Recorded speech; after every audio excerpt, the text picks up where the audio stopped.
Une des choses les plus flippantes qui existent sur Terre, c'est peut-être d'être enterré vivant. Lors de l'ouverture de cercueil, il n'est pas rare que l'on retrouve certaines preuves plutôt macabres. Corps ayant bougé, griffures sur le couvercle ou phalanges déchiquetées, voire carrément dévorées. Impossibilité de bouger 6 pieds sous terre avec l'oxygène qui vient à manquer. Sur l'échelle de l'angoisse sur 10, on est à peu près à 3000. Et c'est de ça dont on va parler aujourd'hui. J'ai trouvé pour vous des cas incroyables qui ont été recensés de personnes qu'on pensait parfois mortes et qu'on a enterrées malgré tout. Il y a aussi des cas incroyables en vidéo de personnes qui se sont réveillées durant leur enterrement. Bon, ça c'est un petit peu une variante, mais ça compte quand même, vous allez voir, c'est spectaculaire. Enterré vivant. Je sais pas pour vous, mais moi quand j'étais petit, je lisais les livres Chair de poule. Déjà, vous voyez la couverture, vous donnez pas ça à lire à vos enfants. Regardez ce que ça donne après, hein. Un mec chelou qui parle de trucs glauques en vidéo. Mais moi j'adore ça, et je pense que vous aussi. Sauf que moi, ce qui me faisait le plus flipper, c'était pas le titre ou la couverture des livres que vous pouvez voir ici, mais accrochez-vous bien, c'était la couleur qu'il y a autour du livre qui me faisait peur. Je suis bizarre. Ce mélange de rouge, bleu, vert qui n'a aucun sens, on sent que c'était le début du clickbait, mais version papier. Je sais pas pourquoi cette couleur me faisait flipper. Peut-être parce que je suis synesthète son couleur, alors je suis un petit peu plus sensible à ça, ou peut-être que ça n'a rien à voir. Mais bref, revenons à nos personnes enterrées vivantes. Avant d'entrer dans les cas incroyables qui ont été recensés et parfois filmés, on va déjà voir les systèmes qui ont été inventés pour justement éviter d'être enterré vivant. Non, parce que c'est ballot quoi. Faut imaginer qu'il y a des ingénieurs qui ont été payés pour fabriquer ce genre de truc. Moi je trouve ça totalement ouf. Les inventions pour ne pas se faire enterrer vivant. Sur ce premier système absolument incroyable, si la personne avait été par mégarde enterrée à quelques mètres sous terre alors qu'elle était vivante, eh bien on installait un tube par lequel elle pouvait respirer. Le tube était placé dans la bouche de la personne qu'on mettait dans le cercueil évidemment. Ce tube remontait jusqu'à la surface avec un système de soupape qui, si la respiration se faisait, déclenchait un petit drapeau. Non mais là les gars, c'était le Mario Kart mortuaire. Le gardien du cimetière, s'il voyait un drapeau se lever sur une quelconque tombe, devait suer comme jamais. Je dirais même plus, comme Jaja. Donc ça, c'était un système breveté et développé en 1894. Plutôt efficace, on sait pas s'il a déjà été utile. Espérons que non. Système numéro 2. Là, on est sur un autre système. Celui-ci, il a été développé en 1843. Sauf que dans celui-là, fallait se dépêcher de se réveiller, car il fonctionnait seulement quand on n'avait pas été enterré. En fait, il y avait un système de câbles et de ressorts sous tension qui se déclenchait et ouvrait le cercueil s'il y avait du mouvement à l'intérieur. Par contre, si vous aviez été enterré avec celui-là, c'était foutu pour vous, quoi. Parce qu'il pouvait pas s'ouvrir, évidemment, une fois enseveli sous des tonnes de terre. Non mais attendez, là, faut imaginer, t'es au funérarium, le cercueil s'ouvre comme un Kinder devant tout le monde, avec tonton Alfred qui est à l'intérieur, qui se demande qu'est-ce que je fais là. Franchement, vous réagissez comment face à ça, quoi. D'ailleurs, pour l'anecdote, j'ai travaillé une demi-journée pour des funérariums. Oui, une demi-journée parce que j'ai pas supporté plus. Vous allez comprendre. La nana avec qui j'étais, elle, t'as fait depuis des années là-dedans. Elle m'a raconté qu'une fois, il était tard, il faisait nuit, elle est allée placer des fleurs à côté d'un corps, et le corps a eu un spasme. Le bras lui est tombé sur la tête. Elle m'a dit qu'elle n'avait jamais eu aussi peur de toute sa vie. Je lui ai dit oui, je comprends tout à fait. Par contre, moi, je reviens pas cet après-midi. Je suis jamais retourné à ce boulot. Une demi-journée, je crois que c'est le taf le plus court que j'ai jamais fait de ma vie. Bonjour à elle, hein, si elle regarde mes vidéos. Système numéro 3. On est maintenant en 1868 pour ce système. Cette fois-ci, une corde est placée dans la main du probable malheureux. Cette corde est reliée à la surface à une petite cloche. Si il venait à se réveiller, il actionnait celle-ci. Il est également conçu pour respirer avec une sorte de trou qui permet de ramener de l'air frais. Bon là on était vraiment sur un système on ne peut plus classique de cercueil. Moi j'adore ça. Système numéro 4. 1885, système un peu plus technique. Alors sur celui-là, qui était un petit peu plus travaillé, en plus d'être lié à la surface par une corde elle-même reliée à une petite cloche, il y a un tube qui relie le cercueil au niveau de la tête du mec qui est à l'intérieur, et qui rejoint évidemment la surface. Dans ce tube, on peut y faire glisser une bougie, pour voir si le gars dans le cercueil est vivant. C'est obligé, à l'époque, il y a forcément des gosses qui sont allés dans les cimetières la nuit pour aller voir ce système, qui ont ouvert les tubes et descendu des bougies pour regarder les cadavres, c'est sûr. Je pense que j'aurais été capable de le faire. Heureusement que ces systèmes ne sont plus acceptés et n'existent plus. Mais la grande question c'est, est-ce que vous l'auriez fait? Système numéro 5. On est cette fois-ci en 1899. Ce système doit être placé sur un cercueil avec une partie en verre. Il y a un contrepoids au niveau de votre tête. Si jamais vous vous réveillez, il faut actionner avec sa tête le contrepoids qui va casser la glace et vous libérer. C'est un petit peu l'ultime brise-glace en cas de problème, hein. Un petit peu comme dans les bus. Sauf que là, vous êtes dans un cercueil, quoi. Bon. Système numéro 6. 1904. On est dans un système là où les mecs ont carrément installé un télégramme dans la main du bonhomme. Non mais un télégramme quoi. Allô? Allô?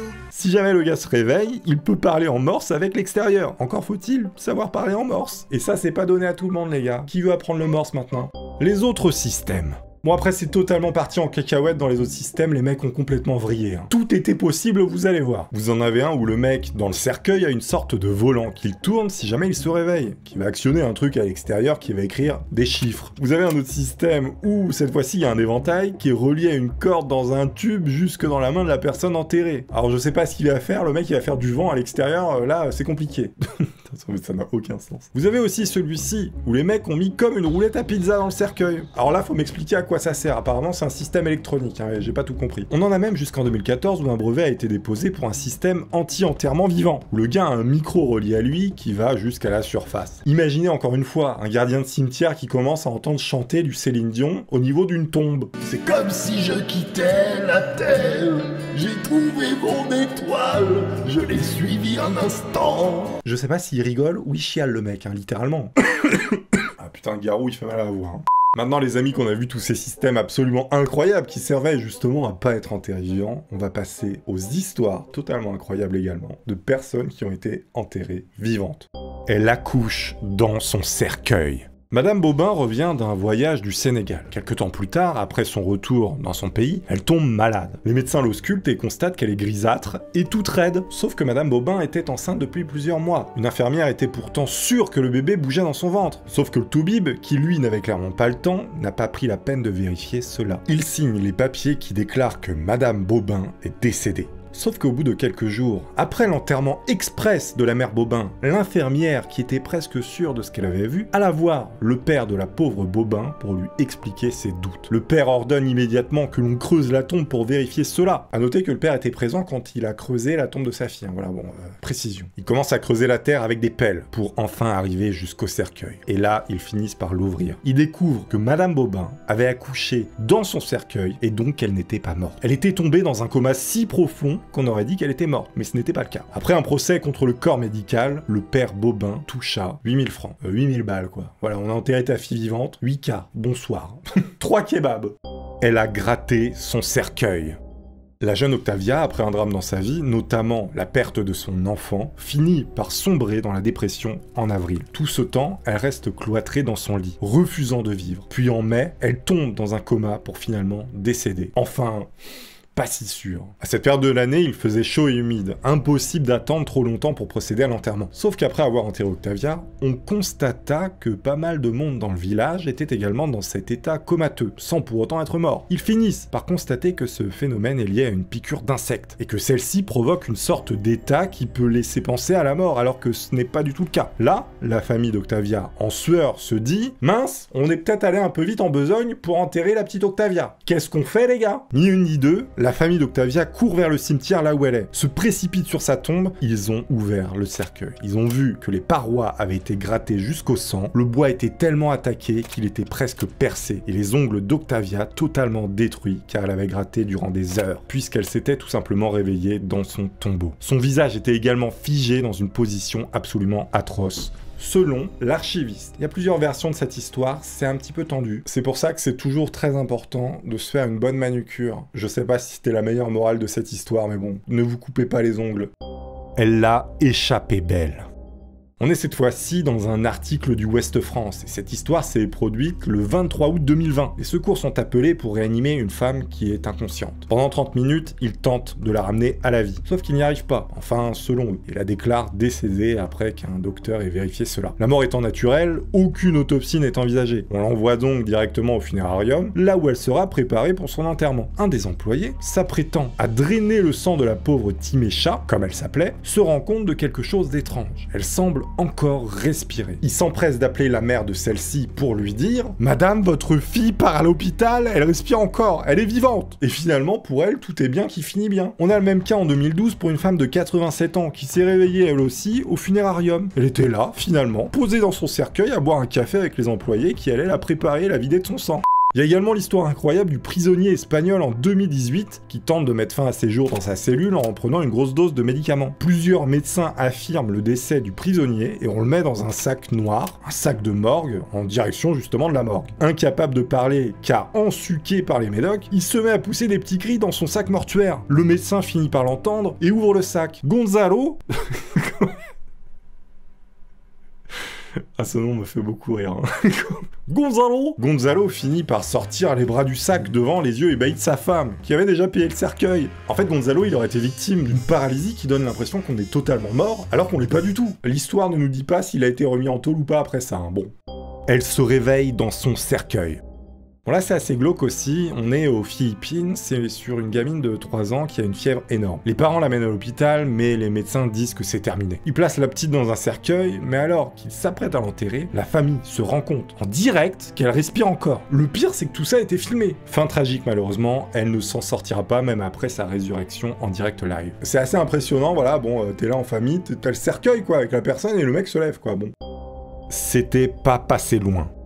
On est sur l'un des cas les plus importants d'enterrement prématuré évité. Éléonore, 22 ans, est déclarée morte après avoir eu d'importantes douleurs dans la poitrine. C'est le médecin de famille, Howard, qui affirme cela. On était en saison chaude encore une fois, et à l'époque c'était compliqué de garder très longtemps les corps. On décide donc de faire ça de manière express, c'est-à-dire de l'enterrer extrêmement rapidement sans trop regarder. Petite erreur, je pense. On est sur le chemin du cimetière, le cercueil est sur le corbillard, la famille marche derrière. Là, un bruit retentit de l'intérieur du cercueil. Tout le monde s'arrête, ainsi que les chevaux qui portaient le cercueil. On ouvre ce fameux cercueil, et là, Madame Éléonore sort à toute la foule. Vous m'enterrez vivante.